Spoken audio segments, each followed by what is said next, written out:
Last night on Jesse Watters Primetime, Attorney General PamBondi said this. What you're going to see, hopefully tomorrow, is a lot of flight logs, a lot of names, a lot of information, but it's pretty sick what that man did. So we were looking today to find out more about why the government's been so suspiciously protective of Jeffrey Epstein. This afternoon, a bunch of conservative influencers left a meeting at the White House with binders that said the Epstein files, phase 1. Once the binders were opened, people were able to see flight records and Epstein's Rolodex and a list of masseuses.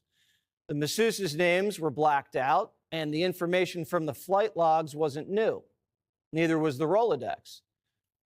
When we began to feel duped, PamBondi released a letter that says, basically, I was duped too.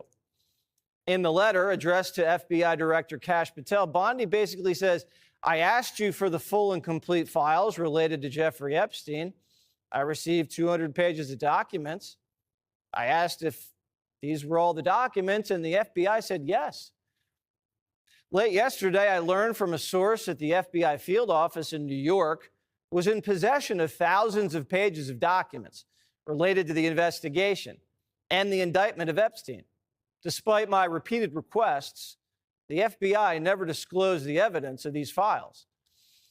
Bondi's demanding by 8 a.m. tomorrow morning that the FBI deliver everything to her office, including all records, audio, video recordings, all materials related to Epstein. And she ensures DOJ will disclose everything. And she's directing Patel to begin an immediate investigation into why the FBI isn't following orders. So who's in charge at the New York FBI field office? Who's withholding Epstein docs from the Attorney General? James Dennehy is running the show there. There he is. This is the guy who emailed his whole staff to dig in after Trump took office. And don't forget that James Comey's daughter is an assistant U.S. attorney for the Southern District of New York. She worked on the Epstein and Maxwell cases. She's kind of knee-deep in this. Epstein was facing sex trafficking charges in Lower Manhattan. Where's all that paperwork?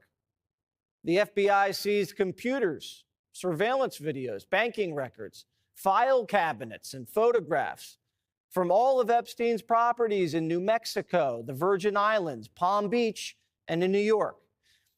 The Justice Department also gave Epstein a sweetheart non-prosecution deal 17 years ago. Where are those files? The Bureau of Prisons. Where are those files? You remember where Epstein killed himself? I asked Bill Barr about that, why everything seemed to go wrong that night. When I first heard all the information and all the coincidences here, I was suspicious. What were the coincidences? I mean, those were a lot of coincidences. Well, one of the cameras was out. Right. He was supposed to have a cellmate. The cellmate left. They didn't replace the cellmate. And the guards who were supposed to check him every half hour didn't check him. My EMT source said he was on the scene immediately to pull Epstein's body out to the morgue. And when he got to the cell, he saw 7 people there touching Epstein's body and moving stuff around. Trump did say during the campaign he'd release these files, so it's not like this came out of the blue. Jeffrey Epstein did act as an informant to the FBI. Is the Bureau embarrassed? Is the Bureau embarrassed that they let hundreds of young victims down? This was all happening right under everyone's noses. Epstein was probably an intelligence asset, rumored to be working with the Israelis, maybe this country, probably other countries.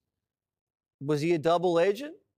He had dirt on everyone and a knack for making cash. And he's dead. So the government has no one to protect but themselves.